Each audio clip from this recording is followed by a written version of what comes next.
There are many ancient sites which, upon exploration, create an air of doubt surrounding the academic explanation as to their origins, raising logical questions within the minds of the astute. With Iran being a place littered with such structures, one of the most famous of which, known as Persepolis. Found upon the banks of the river Polvar, this plateau of mythical carvings simply baffle the modern man. According to permitted academic study, Persepolis dates back a mere 2,500 years. I say mere due to several reasons. First, the lack of ability of those who were living at this particular time, the advanced techniques used within the creation of the site, and the laser-like stone-cut precision, demonstrating techniques utilized by a civilization far more technologically capable than those currently claimed as having been responsible. Thus, I must conclude they predate the academically claimed culprits and are, in fact, the work of a lost civilization. The site possesses claimed Achaemenid styles of architecture, although we feel these claims are a misconception and are, in reality, the work of someone else. Declared a World Heritage Site in 1979, the ancient Persians claimed it as their own city, naming it Persa, which means Old Persian. However, it seems, like so many other inexplicable sites found around the world, it was simply re-inhabited.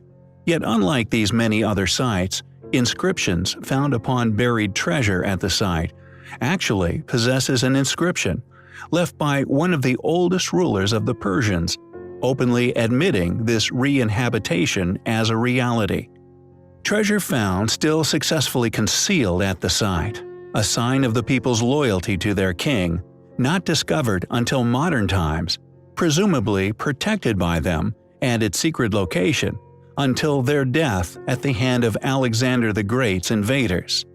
Solid gold and silver tablets preserving the king's account of the site's origin. Quote, Darius, the great king, king of kings, king of countries, son of Hytaspes, this is the kingdom which I hold, from the Sachi, which is beyond Logdia, to Kush, from Sind to the Indus valley of Lydia, and the oldest of Persia, Sparta.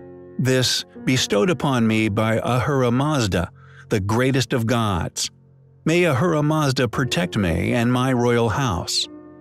An inscription I perceive as an explanation that the ruler himself, due to the site's incredible nature, believed it had been built by the gods and, by divine right, had been bestowed upon him. Archaeological evidence accumulated by the French archaeologist André Godard, who excavated Persepolis in the early 1930s, believed it was Cyrus the Great who chose the site Persepolis was built upon, and that Darius I built the terrace and the palaces. These conclusions, I assert, were due to Darius and Cyrus reutilizing such structures as their places of burial. This due to their divine perceptions, explained upon these once hidden treasures. However, these rulers, dated well within permitted archaeological timelines for man, are accompanied by the countless archaeological artifacts predictably left over by these cultures who never experienced cataclysm, thus remained perfectly preserved, excavated, and flaunted to the many inquisitive people who visit these museums each year. However, the contradictory inscriptions still reveal very little regarding origins of the ruins in which they were found within. Ruins which are simply unexplainable. When one visits the site, they are initially confronted with gigantic megalithic stones, not only within its foundations, creating the platform used as a stronghold for many years, but also, somehow set aloft, forming still existing trilithons which, regardless of the demolition efforts undertaken by Alexander, still litter the site. A 125,000 square meter terrace artificially constructed, partly cut straight out of Ramat Mountain. An additional factor which supports my argument of a highly advanced builder are the Lamassu. These mythical animals, reminiscent of centaurs, are many tons in weight, And in a previous video, we showed the tremendous challenge a mere 150 years ago transporting such megaliths was. Not to mention the tremendous artistic achievements these stone carvings would have been, along with countless other intricate, masterfully carved artworks throughout the site, which mystify all who gaze upon them. Furthermore, and perhaps most interesting, are the far more primitive-looking versions. Some argue were incomplete.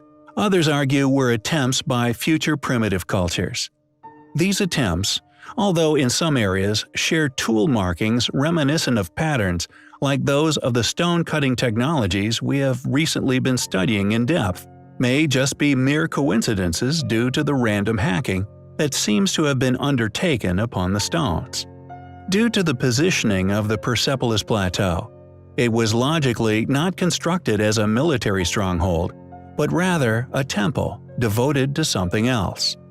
A build surrounding this ancient civilization's belief systems, or possible observations, of many alignments in relation to precessions only just coming to light. Due to its location, far away from any strategical placement, found within a remote and mountainous region, although it was an inconvenient residence for the ruler of the empire, it was still chosen as a discreetly positioned capital of the Persian Empire. Yet clearly not a position chosen by the Persians, but merely reclaimed as their own work.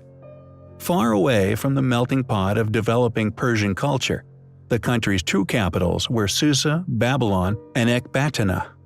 With the Greeks completely unaware of its existence throughout their own reign, only plundered by Alexander the Great's eventual far-reaching invasion.